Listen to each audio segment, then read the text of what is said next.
Hi friends, welcome back to my YouTube channel Shubha Mannu vlogs. Friends, ಎಲ್ಲರೂ ಹೇಗಿದ್ದೀರಾ? ನಾನು ಕೂಡ ಚೆನ್ನಾಗಿದ್ದೀನಿ. ಡೇ 2ನ ಒಂದು ವೆಯ್ಟ್ ಲಾಸ್ ಜರ್ನಿಗೆ ವೆಲ್ಕಮ್ ಮಾಡ್ತೀನಿ ನಿಮಗೆ. ನಾನು ಡೇ 1ನ ನಿನ್ನೆ ಮುಗಿಸ್ಕೊಂಡೆ. ಇವತ್ತು ಡೇ 2 ಆಗಿರುತ್ತೆ. ಹಾಗಾಗಿ ಇಲ್ಲಿ ನಾನು ಎಕ್ಸಸೈಸು ಮತ್ತು ಯಾವುದೇ ರೀತಿಯ ವಾಕ್ ಏನೂ ಮಾಡ್ಕೊಳ್ತಾ ಇಲ್ಲ. ಒಂದು ಜಸ್ಟು 2-3 ಡೇಸು ಫುಡ್ ಕಂಟ್ರೋಲ್ ಮಾಡಿಕೊಂಡು ಸ್ಟಾರ್ಟ್ ಮಾಡ್ಕೊಳ್ಳೋಣ. ಅದಾದ ನಂತರ ಎಕ್ಸಸೈಸು ವಾಕ್ ಎಲ್ಲ ಕಂಟಿನ್ಯೂಸ್ ಆಗಿ ಮಾಡ್ಕೊಳ್ಳೋಣ ಅಂತ ಒಂದು ಪ್ಲ್ಯಾನಿಂಗ್ ಮಾಡ್ಕೊಂಡಿದ್ದೀನಿ. ಅಂದರೆ ಒಂದು ವಾರ ಏನು ಚೀಟ್ ಮೀಲ್ ಮಾಡಿಕೊಂಡೆ, ಸ್ವಲ್ಪ ಫುಡ್ಡಿಗೆಲ್ಲ ನಾನು ಅಡ್ಜಸ್ಟ್ ಆಗಬೇಕಲ್ಲ. ಹಾಗಾಗಿ ಎಕ್ಸಸೈಜ್ ವಾಕ್ ಎಲ್ಲ ಮಾಡ್ತು ಅಂದರೆ ಸ್ವಲ್ಪ ನನಗೂ ಕೂಡ ಹಿಂಸೆ ಆಗ್ಬೋದು, ಕಷ್ಟ ಆಗ್ಬೋದು ಅಂತೇಳಿ ನಾನಿಲ್ಲಿ ಯಾವುದೇ ರೀತಿಯ ಎಕ್ಸಸೈಜು ವಾಕ್ನ ಮಾಡ್ಕೋತಾ ಇಲ್ಲ. ಜಸ್ಟ್ ಫುಡ್ ಕಂಟ್ರೋಲ್ನ ಮಾಡ್ಕೋತಾ ಇದ್ದೀನಿ. ಅದಾದ ನಂತರ ಸ್ಟಾರ್ಟ್ ಮಾಡ್ಕೋತೀನಿ. ಮತ್ತು ಫ್ರೆಂಡ್ಸ್, ಸುಮಾರಷ್ಟು ಜನಕ್ಕೆ ಎಕ್ಸಸೈಸು ವಾಕ್ ಎಲ್ಲ ಮಾಡ್ಕೊಳ್ಳೋದಕ್ಕೆ ಆಗಲ್ಲ. ಅಂದರೆ ವಾಕ್ ಏನೋ ಮಾಡ್ಬೋದು, ಎಕ್ಸಸೈಸ್ ಎಲ್ಲ ಮಾಡೋಕ್ಕಾಗಲ್ಲ. ಇನ್ನು ಕೆಲವೊಬ್ರು ಎಕ್ಸಸೈಸು ವಾಕು ಎರಡೂ ಮಾಡೋದಕ್ಕಾಗಲ್ಲ ಅಂತ ಅಂತೀರಾ. ಅಂಥವರಿಗೆ ಎಕ್ಸಸೈಸು ವಾಕ್ ಇಲ್ಲದೇ ಆರಾಮಾಗಿ ಊಟನೇ ಮಾಡಿಕೊಂಡು, ಅಂದರೆ ಫುಡ್ ಕಂಟ್ರೋಲ್ನ ಮಾಡಿಕೊಂಡು ಯಾವ ರೀತಿ ವೆಯ್ಟ್ನ ರೆಡ್ಯೂಸ್ ಮಾಡ್ಕೋಬೋದು ಅಂತ ನಾನು ಈ ಒಂದು ವಿಡಿಯೋ ಮುಖಾಂತರ ತಿಳಿಸ್ತೀನಿ. ವಿಡಿಯೋನ ಸ್ಕಿಪ್ ಮಾಡದೆ ಕೊನೆವರೆಗೂ ನೋಡ್ತು ಅಂದರೆ ನಿಮಗೆ ಆರಾಮಾಗಿ ಒಂದು ಐಡಿಯಾಸ್ ಎಲ್ಲ ಬರುತ್ತೆ. ಕೆಲವೊಬ್ಬರು ಸ್ಕಿಪ್ ಮಾಡ್ತೀರಾ ವಿಡಿಯೋನ, ಆಮೇಲೆ ಮಧ್ಯ ವೀಡಿಯೋಸ್ ಎಲ್ಲ ನೋಡ್ತೀರಾ, ಸುಮಾರಷ್ಟು ಡೌಟ್ಸ್ಗಳನ್ನ ಕೇಳ್ತೀರಾ. ಹಾಗಾಗಿ ಆ ರೀತಿ ತಪ್ಪನ್ನ ಮಾಡಬೇಡಿ. ನಾನು ಹೊಸದಾಗಿ ಈ ಒಂದು ಜರ್ನಿನ ಸ್ಟಾರ್ಟ್ ಮಾಡ್ಕೊಂಡಿದ್ದೀನಲ್ವ, ಇವತ್ತು ಡೇ 2 ಆಗಿರೋದ್ರಿಂದ ನೆನ್ನೆ ಡೇ 1 ಆರಾಮಾಗಿ ನೀವು ಇಲ್ಲಿಂದ ಕನ್ಸಿಸ್ಟೆನ್ಸಿಯಿಂದ ವೀಡಿಯೋಸ್ ಎಲ್ಲನೂ ನೋಡ್ಕೊಬಂತು ಅಂದರೆ ಕಂಟಿನ್ಯೂಸ್ ಆಗಿ ನಿಮಗೆ ಗೊತ್ತಾಗುತ್ತೆ. ವೆಯ್ಟ್ ರೆಡ್ಯೂಸ್ ಮಾಡ್ಕೊಳ್ಳೋದಕ್ಕೆ ಕೆಲವೊಂದು ಟಿಪ್ಸ್ಗಳಾಗಿರ್ಬೋದು, ಫುಡ್ಡು ರೊಟೀನ್ ಆಗಿರ್ಬೋದು, ಐಡಿಯಾಸ್ಗಳೆಲ್ಲ ನಿಮ್ಗೆ ಗೊತ್ತಾಗುತ್ತೆ. ಹಾಗಾಗಿ ನನ್ನ ವೀಡಿಯೋನ ಸ್ಕಿಪ್ ಮಾಡ್ದೇ ಡೈಲಿ ನೋಡ್ತು ಅಂದರೆ ಬೆಳಗ್ಗೆ ಇಲ್ಲ ಸಂಜೆ ಅಷ್ಟರಲ್ಲಿ ನಾನು ವೀಡಿಯೋಸ್ನ ಅಪ್ಲೋಡ್ ಮಾಡಿರ್ತೀನಿ. ನನಗೆ ಯಾವಾಗ ಫ್ರೀ ಆಗುತ್ತೆ ಆ ಟೈಮಲ್ಲಿ ಅಪ್ಲೋಡ್ ಮಾಡಿರ್ತೀನಿ. ಇಂಥ ಟೈಮು ಅಂತ ಫಿಕ್ಸ್ ಮಾಡ್ಕೋಬೇಕು ಅಂತ ಸುಮಾರು ಸಲ ಅನ್ಕೋತೀನಿ, ಬಟ್ ನನಗೆ ಆಗ್ತಿಲ್ಲ. ಅಂದರೆ ನಾನು ವಾಯ್ಸ್ ಓವರ್ ಎಲ್ಲ ಕೊಡಬೇಕಾದ್ರೆ ಸುಮಾರಷ್ಟು ಡಿಸ್ಟರ್ಬೆನ್ಸ್ ಆಗುತ್ತೆ.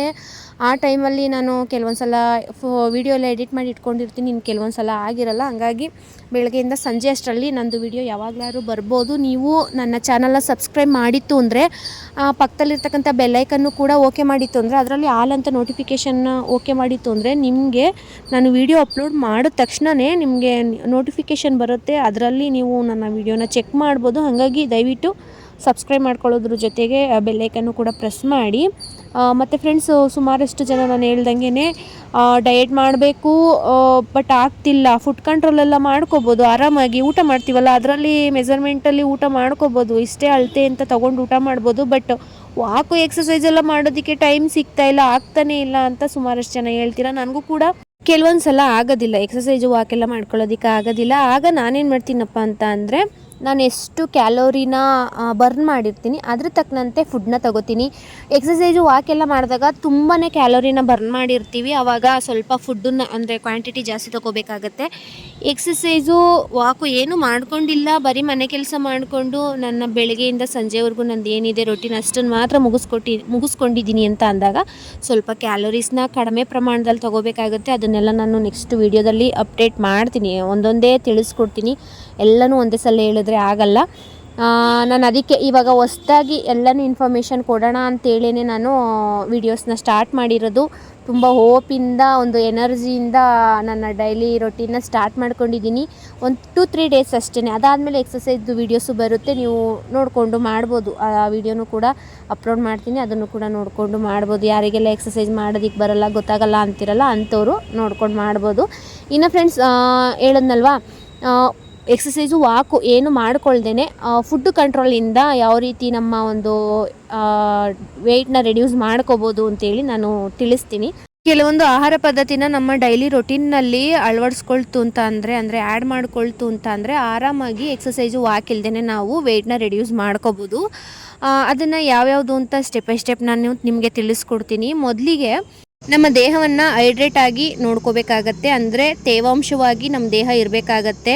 ನಾವು ಏನು ಫುಲ್ಲು ಬೆಳಗ್ಗೆಯಿಂದ ಸಂಜೆವರೆಗೂ ಒಂದು ಫುಡ್ ರೊಟೀನ್ನ ಆ್ಯಡ್ ಮಾಡ್ಕೊಂಡಿರ್ತೀವಿ ನಮ್ಮ ಒಂದು ಲೈಫ್ ಸ್ಟೈಲಲ್ಲಿ, ಆ ಒಂದು ಫುಡ್ ರೊಟೀನಲ್ಲಿ ಅರ್ಧಕ್ಕಿಂತ ಕಡಿಮೆ ಊಟ ಇತ್ತು ಅಂದರೆ ಇನ್ನು ಅರ್ಧಕ್ಕಿಂತ ಜಾಸ್ತಿ ನೀರಿನ ಪ್ರಮಾಣ ಇರಬೇಕಾಗತ್ತೆ. ನಮ್ಮ ದೇಹ ನೀರಿನ ಪ್ರಮಾಣ ಹೆಚ್ಚಾಗಿದ್ದಾಗ ತೇವಾಂಶವಾಗಿ ಇರುತ್ತೆ.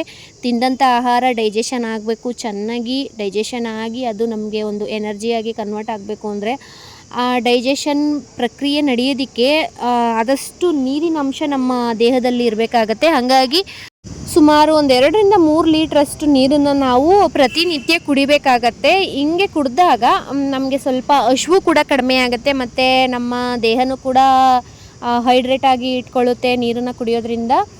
ಇಷ್ಟೆಲ್ಲ ಯೂಸ್ ಆಗುತ್ತೆ. ನಾನು ಬೆಳಗ್ಗೆ ಡೆಟಾಕ್ಸ್ ವಾಟರ್ನ ಕುಡಿತೀನಿ, ಅದಾದ ನಂತರ ಮೆಂತ್ಯ ನೀರನ್ನ ಕುಡಿತೀನಿ. ಮೆಂತ್ಯ ನೀರನ್ನು ನಾನು ಚಿಕ್ಕ ಲೋಟದಲ್ಲಿ ಇಟ್ಕೊಳ್ಳಲ್ಲ, ಒಂದು ದೊಡ್ಡ ದೊಡ್ಡ ಲೋಟದಲ್ಲಿ ಸ್ವಲ್ಪ ಒಂದು ಅರ್ಧ ಲೀಟ್ರ್ಗಿಂತ ಕಮ್ಮಿ, ಒಂದು 400 ml ಗಿಂತ ಜಾಸ್ತಿ ಇಷ್ಟು ನೀರನ್ನು ಕುಡಿತೀನಿ ಮೆಂತ್ಯನ ನೆನೆಸ್ಬಿಟ್ಟು. ಹಾಗಾಗಿ ನನಗೆ ಅಷ್ಟು ಹಸಿವಾಗಲ್ಲ. ಅಂದರೆ ಮೆಂತ್ಯ ನೀರನ್ನು ಊಟ ಮಾಡೋದು ಇನ್ನೊಂದು ಅರ್ಧ ಗಂಟೆ ಮುಕ್ಕಾಲು ಗಂಟೆ, ಅಂದರೆ ಬೆಳಗಿನ ತಿಂಡಿ ತಿನ್ನೋದು ಒಂದು ಅರ್ಧ ಗಂಟೆ ಮುಕ್ಕಾಲು ಗಂಟೆ ಅನ್ನುವಂಗೆ ಕುಡಿಯೋದು. ಆ ಟೈಮಲ್ಲಿ ಚೆನ್ನಾಗಿ ನೀರನ್ನು ಕುಡಿದಿರ್ತೀನಲ್ಲ, ಬೆಳಗಿನ ತಿಂಡಿನೂ ಕೂಡ ನನಗೆ ಅಷ್ಟು ಬೇಕು ಅಂತ ಅನಿಸಲ್ಲ. ಕಡಿಮೆ ಪ್ರಮಾಣದಲ್ಲಿ, ಅಂದರೆ ಕಡಿಮೆ ಕ್ಯಾಲೋರಿ ಊಟನ ಮಾಡ್ತೀನಿ. ಅದಾದ ನಂತರ ನಾವು ಪ್ರತಿ ಊಟನ ಮಾಡಬೇಕಾದ್ರೆ, ಅಂದರೆ ಬೆಳಗ್ಗೆ ಮಧ್ಯಾಹ್ನ ಸಂಜೆ ಯಾವ ಊಟ ಮಾಡಿದ್ರೂ ಅಷ್ಟೇ, ಆ ಟೈಮಲ್ಲಿ ಅದಕ್ಕೂ ಮುಂಚೆ ಒಂದು ದೊಡ್ಡ ಗ್ಲಾಸಲ್ಲಿ ನೀರನ್ನ ಕುಡಿದು ಅದಾದ ನಂತರ ಊಟ ಮಾಡ್ತು ಅಂದರೆ ನಮಗೆ ಅಷ್ಟು ಹೊಟ್ಟೆಗೆ ಊಟನೂ ಬೇಕು ಅಂತ ಅನಿಸಲ್ಲ. ಮತ್ತು ಇದು ನೀರನ್ನು ಕುಡ್ದಂಗೆ ಆಗುತ್ತೆ. ನಾವು ಊಟ ಮಾಡೋದಕ್ಕೆ ಮುಂಚೆ ನೀರು ಕುಡಿದ ಅಭ್ಯಾಸ ಇಲ್ಲ, ಊಟ ಆದಮೇಲೆ ನೀರು ಕುಡಿದ ಅಭ್ಯಾಸ ಅಂತ ಅನ್ನೋರು. ನಾನು ಕೆಲವೊಂದು ಸಲ ಏನಾದರೂ ಊಟ ಮಾಡೋದಕ್ಕಿಂತ ಮುಂಚೆ ನೀರು ಕುಡಿಯೋದನ್ನು ಮರೆತಾಗ ಊಟನ ಸ್ವಲ್ಪ ಮಾಡ್ತೀನಿ. ಅಂದರೆ ಒಂದು 100% ಅಂದರೆ ಅದರಲ್ಲಿ ಒಂದು 70-60% ಅಷ್ಟು ಊಟ ಮಾಡ್ತು ಅಂದರೆ ಇನ್ನು ಅರ್ಧಕ್ಕಿಂತ ಜಾಸ್ತಿ ನೀರನ್ನು ಕುಡಿತೀನಿ, ತುಂಬ ನೀರನ್ನು ಕುಡಿತೀನಿ. ಆಗ ಹೊಟ್ಟೆನೂ ತುಂಬ್ದಂಗೆ ಆಗುತ್ತೆ, ಅದ್ರ ಜೊತೆಗೆ ಊಟನೂ ಮಾಡ್ದಂಗೆ ಇರುತ್ತೆ. ಒಂದು ದಿನಕ್ಕೆ ಒಂದು 2.5ರಿಂದ 3 ಲೀಟರು ನೀರನ್ನು ಕುಡ್ದಂಗೆ ಆಗುತ್ತೆ. ಈ ರೀತಿ ನೀರನ್ನು ನಮ್ಮ ಒಂದು ಡಯೆಟಲ್ಲಿ ಆ್ಯಡ್ ಮಾಡಿಕೊಂಡಾಗ ಕಡಿಮೆ ಪ್ರಮಾಣದ ಊಟನೂ ಮಾಡ್ತೀವಿ, ಅಂದರೆ ಕಡಿಮೆ ಕ್ಯಾಲೋರಿನ ನಮ್ಮ ದೇಹಕ್ಕೆ ಕೊಡ್ತೀವಿ. ಅದಾದ ನಂತರ ಸ್ಕಿನ್ನು ಕೂಡ ಚೆನ್ನಾಗಿ ಗ್ಲೋ ಬರುತ್ತೆ. ವೆಯ್ಟ್ ಲಾಸ್ ಮಾಡ್ಕೊಳ್ಳೋದ್ರ ಜೊತೆಗೆ ನಮ್ಮ ಒಂದು ಬ್ಯೂಟಿನೂ ಕೂಡ ಕೇರ್ ಮಾಡ್ದಂಗೆ ಆಗುತ್ತೆ. ಇದು ಒಂದು ದೇಹನ ಹೈಡ್ರೇಟ್ ಆಗಿ ಇಟ್ಕೋಬೇಕು. ಇದು ಫಸ್ಟ್ ಪಾಯಿಂಟ್ ಆಯಿತು. ಇನ್ನು ನೆಕ್ಸ್ಟ್ ಪಾಯಿಂಟು, ಡಯೆಟ್ ಮಾಡ್ತಾಯಿದ್ದೀವಿ ಅಂತ ಅಂದಾಗ ಬರೀ ಕಾರ್ಬ್ಸೇ ತಿನ್ನೋದು, ಇಲ್ಲ ಪ್ರೋಟೀನೇ ತಿನ್ನೋದು, ಇಲ್ಲಾಂದರೆ ಕೊಬ್ಬಿರುವಂಥ ಅಂಶನೇ ತಿನ್ನೋದು, ಈ ಥರ ತಪ್ಪುಗಳನ್ನ ಮಾಡ್ತೀವಿ. ನಾವು ಒಂದು ಪ್ಲ್ಯಾನಿಂಗ್ನ ಮಾಡ್ಕೊಂಡಾಗ, ವೆಯ್ಟ್ ಲಾಸ್ ಪ್ಲ್ಯಾನಿಂಗ್ನ ಮಾಡ್ಕೊಂಡಾಗ ನಮ್ಮ ಒಂದು ಮೀಲ್ ಪ್ಲೇಟು ಫುಲ್ಫಿಲ್ ಆಗಿರಬೇಕು. ಕಾರ್ಬೋಹೈಡ್ರೇಟ್ಸು, ಪ್ರೋಟೀನು, ಫ್ಯಾಟು, ಫೈಬರು ಇದೆಲ್ಲನೂ ಕೂಡ ನಾವು ಕೊಡಬೇಕಾಗತ್ತೆ. ನಾವೇನು ಮಾಡ್ತೀವಿ ಅಂತ ಅಂದರೆ, ಡಯೆಟ್ ಮಾಡ್ತಾಯಿದ್ದೀವಿ, ನಾನ್ ವೆಜ್ ಎಲ್ಲ ತಿನ್ನಬಾರ್ದು ಅಂತೇಳ್ಬಿಟ್ಟು ಚಿಕನ್ ಬಿಡೋದು, ಮೊಟ್ಟೆ ತಿನ್ನೋದು ಬಿಡೋದು, ಮತ್ತು ಸುಮಾರಷ್ಟು ನಾನ್ ವೆಜ್ ಐಟಮ್ಗಳನ್ನೆಲ್ಲ ಸ್ಕಿಪ್ ಮಾಡ್ತೀವಿ. ಈ ರೀತಿ ಮಾಡಿದಾಗ ನಮಗೆ ಪ್ರೋಟೀನ್ ಸಿಗಲ್ಲ. ನಾವು ಚಿಕನ್ನು, ಮೊಟ್ಟೆ ಮತ್ತು ಕಡಲೆ ಬೀಜ ಈ ಥರದ್ದೆಲ್ಲ ತಿಂದರೆ ನಮಗೆ ಅಧಿಕವಾಗಿ ಪ್ರೋಟೀನ್ ಅಂಶ ಸಿಗುತ್ತೆ. ಹಾಗಾಗಿ ನಾನು ಕೂಡ ಸುಮಾರಷ್ಟು ಸಲ ನಾನ್ ವೆಜ್ನ ಬಿಟ್ಬಿಟ್ಟು ಒಂದು ಡಯೆಟ್ನ ಮಾಡ್ಕೊತಿದ್ದೆ. ವೆಯ್ಟ್ ಲಾಸ್ ಅಂತೂ ಆಗುತ್ತೆ, ಬಟ್ಟು ನಮಗೆ ಬ್ಯಾಲೆನ್ಸ್ಡ್ ಫುಡ್ಡು ಸಿಗಲ್ಲ. ಹಾಗಾಗಿ ಪ್ರೋಟೀನ್ ಸಿಗಬೇಕು ಅಂತ ಅಂದರೆ ಚಿಕನ್ನು ತಿನ್ನಬೇಕು ಮತ್ತು ಮೊಟ್ಟೆನೂ ತಿನ್ನಬೇಕು. ಬಿಡೋದಕ್ಕೆ ಹೋಗಬಾರ್ದು, ಬ್ಯಾಲೆನ್ಸ್ ಮಾಡಬೇಕು. ವೆಯ್ಟ್ ಲಾಸ್ ಮಾಡ್ಕೊಳ್ಳೋದ್ರ ಜೊತೆಗೆ ನಮ್ಮ ಮೂಳೆನೂ ಕೂಡ ಗಟ್ಟಿಯಾಗಬೇಕು. ಮಸಲ್ಸ್ ಲಾಸ್ನ ಮಾಡ್ಕೋಬಾರ್ದು, ಮತ್ತು ಒಂದು ಏನು ಬೋನ್ ಲಾಸ್ನ ಮಾಡ್ಕೋಬಾರ್ದು. ಬರೀ ಫ್ಯಾಟ್ ಲಾಸ್ ಮಾತ್ರನೇ ಮಾಡ್ಕೋಬೇಕು. ಹಾಗಾಗಿ ನಾವು ಮಾಂಸ, ಮೊಟ್ಟೆ ಈ ಥರದ್ದೆಲ್ಲ ಬಿಟ್ಬಿಡ್ತು ಅಂದರೆ ನಮಗೆ ಮಸಲ್ಸ್ ಲಾಸ್ ಆಗೋದ್ರ ಜೊತೆಗೆ ಬೋನ್ಸು ಕೂಡ ಲಾಸ್ ಆಗುತ್ತೆ. ಅಂದರೆ ಮೂಳೆಗಳು ಗಟ್ಟಿ ಇರಲ್ಲ, ವೀಕ್ ಆದಂಗೆ ಆಗುತ್ತೆ. ನಮ್ಮ ಮೂಳೆಗಳೆಲ್ಲ, ಅಂದರೆ ಸ್ನಾಯುಗಳೆಲ್ಲ ವೀಕ್ ಆಗುತ್ತೆ, ಮತ್ತು ಮೆಟಬಾಲಿಸಮ್ಮು ಕ್ರಿಯೆ ಅನ್ನೋದು ಇರುತ್ತೆ, ಅದು ಕೂಡ ಕಡಿಮೆ ಆಗುತ್ತೆ. ಹಾಗಾಗಿ ಆ ಥರದ್ದೆಲ್ಲ ನೀಟಾಗಿ ಇರಬೇಕು ನಮ್ಮ ಬ್ಯಾಲೆನ್ಸ್ಡ್ ಡಯೆಟಲ್ಲಿ ಅಂತ ಅಂದಾಗ ನಾವು ಪ್ರೋಟೀನು ಕೂಡ ತೊಗೋಬೇಕಾಗತ್ತೆ. ಈ ರೀತಿ ತಪ್ಪನ್ನ ಮಾಡಬೇಡಿ. ನಾನ್ ವೆಜ್ನ ಬಿಟ್ಟು, ಅಂದರೆ ಮಟನ್ ಬೇಡ, ಚಿಕನ್ನು, ಫಿಶ್ಶು, ಮೊಟ್ಟೆ ಮತ್ತು ಕಡಲೆ ಬೀಜದಲ್ಲೂ ಕೂಡ ಹೇರಳವಾಗಿ ಪ್ರೋಟೀನ್ ಸಿಗುತ್ತೆ. ಈ ಥರದ್ದೆಲ್ಲ ತಿಂತು ಅಂದರೆ ನಮಗೆ ಬ್ಯಾಲೆನ್ಸ್ ಆಗುತ್ತೆ. ಅಂದರೆ ಅತಿ ಹೆಚ್ಚು ತಿನ್ನೋ ಅಷ್ಟಿಲ್ಲ, ಅದನ್ನು ಒಂದು ಕ್ವಾಂಟಿಟಿ ನೋಡಿಕೊಂಡು ತಿನ್ನಬೇಕಾಗತ್ತೆ. ಅದನ್ನು ಕೂಡ ನೆಕ್ಸ್ಟ್ ನಾನು ತಿಳಿಸ್ಕೊಡ್ತೀನಿ ಎಷ್ಟೆಷ್ಟು ಪ್ರಮಾಣದಲ್ಲಿ ತಿನ್ನಬೇಕು ಅಂತ.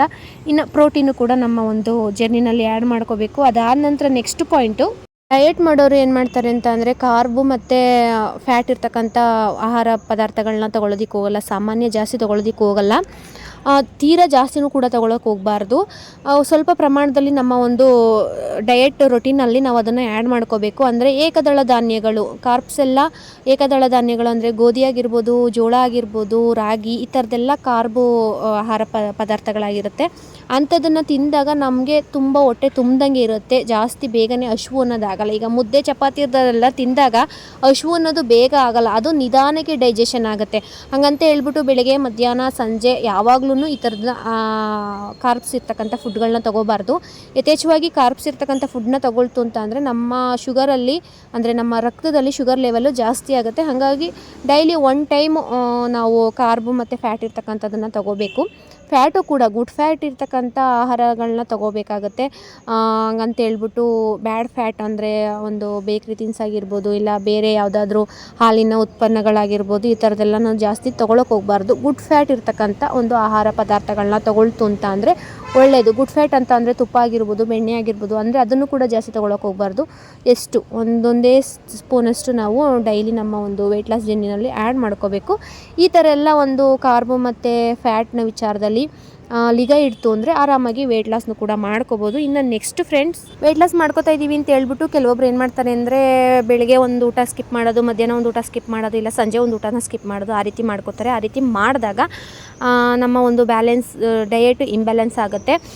ಬೇಗ ವೆಯ್ಟ್ ಲಾಸ್ ಆಗಲಿ, ರೆಡ್ಯೂಸ್ ಆಗಲಿ, ವೆಯ್ಟಿಂಗ್ ಸ್ಕೇಲಲ್ಲಿ ನಮ್ಮ ವೆಯ್ಟ್ ಅನ್ನೋದು ಕಡಿಮೆ ಪ್ರಮಾಣದಲ್ಲಿ ತೋರಿಸ್ಲಿ ಅಂತ ಹೇಳ್ಬಿಟ್ಟು ಊಟನ ಬಿಡ್ತೀವಿ. ಆ ರೀತಿ ಊಟನ ಬಿಟ್ಟಾಗ ಮತ್ತಷ್ಟು ವೆಯ್ಟ್ ಜಾಸ್ತಿ ಆಗುತ್ತೆ ಹೊರತು ಇಲ್ಲ ಮಸಲ್ಸ್ ಲಾಸ್ ಆಗುತ್ತೆ, ಹೆಲ್ತ್ ಇಶ್ಯೂಸ್ ಆಗುತ್ತೆ. ಆ ರೀತಿ ತಪ್ಪುಗಳನ್ನ ಮಾಡ್ಕೋತು ಅಂತ ಅಂದರೆ ನಮಗೆ ಬ್ಯಾಲೆನ್ಸ್ಡ್ ಡಯಟ್ ಅನ್ನೋದನ್ನು ನೀವು ಮಾಡ್ಕೊಳ್ಳೋದಕ್ಕಾಗಲ್ಲ. ಹಾಗಾಗಿ ಎಲ್ಲೂ ಕೂಡ ಊಟನ ಸ್ಕಿಪ್ ಮಾಡದೆ 3 ಹೊತ್ತು ಊಟ ಮಾಡಿ ಅದ್ರ ಜೊತೆಗೆ ಪ್ರಮಾಣನ ನೋಡಿಕೊಂಡು ಊಟ ಮಾಡಬೇಕಾಗತ್ತೆ. ಅಂದರೆ ಜಾಸ್ತಿ ಕ್ವಾಂಟಿಟಿ ತಿನ್ನೋದಲ್ಲ, ಕಡಿಮೆ ಕ್ವಾಂಟಿಟಿನ ತಿನ್ಕೋಬೇಕಾಗತ್ತೆ. ಆ ರೀತಿ ಮಾಡ್ಕೊಂಡಾಗ ನೀವು ಆರಾಮಾಗಿ ವೆಯ್ಟು ರೆಡ್ಯೂಸ್ ಮಾಡ್ಕೋಬೋದು. ಮತ್ತು ನೆಕ್ಸ್ಟ್ ಪಾಯಿಂಟ್ ಏನಪ್ಪ ಅಂತ ಅಂದರೆ ಊಟನ ಸ್ಕಿಪ್ ಮಾಡ್ದೇ ತಿನ್ನಬೇಕಾಗತ್ತೆ ಬೆಳಿಗ್ಗೆ, ಮಧ್ಯಾಹ್ನ, ಸಂಜೆ. ಅದೇ ರೀತಿ ಎಷ್ಟು ಪ್ರಮಾಣದಲ್ಲಿ ತಗೋತೀವಿ ಅನ್ನೋದನ್ನು ನೋಡಿಕೊಂಡು ತಗೋಬೇಕಾಗತ್ತೆ. ಇವಾಗ ಒಂದು 5 ಇಡ್ಲಿ ತಿಂತಾ ಇದ್ದೀರಾ ನೀವು ಬೆಳಗಿನ ತಿಂಡಿಗೆ ಅಂದರೆ ಒಂದು 3 ಇಲ್ಲ 4 ಇಡ್ಲಿಗೆ ಬರಬೇಕಾಗತ್ತೆ.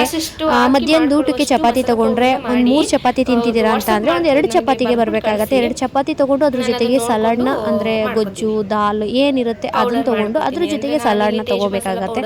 ಆ ರೀತಿ ಬ್ಯಾಲೆನ್ಸ್ ಮಾಡಿಕೊಂಡಾಗ ನಿಮಗೆ ಕಡಿಮೆ ಆಗುತ್ತೆ. ನೀವು ಊಟ ಮಾಡೋದ್ರ ಜೊತೆಗೆ ಜಾಸ್ತಿ ಕ್ವಾಂಟಿಟಿ ತೊಗೊಳ್ತು ಅಂತ ಅಂದರೆ ಎಲ್ಲೂ ಕೂಡ ವೆಯ್ಟ್ ಅನ್ನೋದು ರೆಡ್ಯೂಸ್ ಆಗೋಲ್ಲ ಮತ್ತು ನಮಗೆ ಒಂದು ರಿಸಲ್ಟು ಕೂಡ ಸಿಗೋಲ್ಲ. ಹಾಗಾಗಿ ಪ್ರಮಾಣನೂ ಕೂಡ ನೀವು ಒಂದು ಮೇಂಟೈನ್ ಮಾಡಿಕೊಂಡು ಬರಬೇಕಾಗತ್ತೆ. ಮತ್ತು ನೆಕ್ಸ್ಟ್ ಪಾಯಿಂಟ್ ಏನಪ್ಪ ಅಂತ ಅಂದರೆ ನೀವು ಕೆಲವೊಂದು ಪಾನೀಯಗಳನ್ನ ಬಿಡಬೇಕಾಗತ್ತೆ. ಅಂದರೆ ಟೀ, ಕಾಫಿ ಇರ್ಬೋದು, ಜ್ಯೂಸ್ಗಳಾಗಿರ್ಬೋದು, ಅಂದರೆ ಬೇಕ್ರಿಗಳಲ್ಲಿ ಸಿಗ್ತಕ್ಕಂಥ ಜ್ಯೂಸ್ಗಳಾಗಿರ್ಬೋದು, ಈ ಥರದ್ದೆಲ್ಲನೂ ಬಿಡಬೇಕಾಗತ್ತೆ. ಹಣ್ಣಿನ ಜ್ಯೂಸ್ಗಳು, ತರಕಾರಿ, ಸೊಪ್ಪು ಈ ಥರದ್ದೆಲ್ಲನೂ ಆ್ಯಡ್ ಮಾಡ್ಕೊಳ್ಳಿ. ಕಾಫಿ, ಟೀ ಕುಡಿಬೇಕು ಅಂತ ಅನ್ನೋರು ವಾರದಲ್ಲಿ ಒಂದಿನ, ಇಲ್ಲ ಅಂದರೆ ಡೈಲಿ 3-4 ಟೈಮ್ ಕುಡಿತೀವಿ ಅಂತ ಅನ್ನೋರು ದಿನ 1 ಟೈಮು. ನಮಗೆ ಕಾಫಿ ಕ್ರೇವಿಂಗ್ ಇಲ್ಲ, ಅಪರೂಪಕ್ಕೆ ಒಂದಿನ ಕುಡಿತೀವಿ ಅನ್ನೋರು ವಾರದಲ್ಲಿ 1 ದಿನ ಆ ರೀತಿ ಕುಡೀರಿ. ತೀರಾ ಕಾಫಿ ಕ್ರೇವಿಂಗ್ ಇದೆ, ಬಿಡೋಕ್ಕೆ ಆಗಲ್ಲ ಅಂದವರು ದಿನಕ್ಕೆ 1 ಬಾರಿ ಕಾಫಿ, ಟೀ ಕುಡೀರಿ. ಕುಡಿಬೇಕು ಅಂತ ಅನ್ನಿಸ್ದಾಗೆಲ್ಲ ಬ್ಲ್ಯಾಕ್ ಕಾಫಿನ ಮಾಡ್ಕೊಂಡು ಕುಡೀರಿ. ಈ ರೀತಿ ಬ್ಯಾಲೆನ್ಸ್ ಮಾಡ್ಕೊಳ್ಳಿ, ಆರಾಮಾಗಿ ವೆಯ್ಟ್ನ ರೆಡ್ಯೂಸ್ ಮಾಡ್ಬೋದು.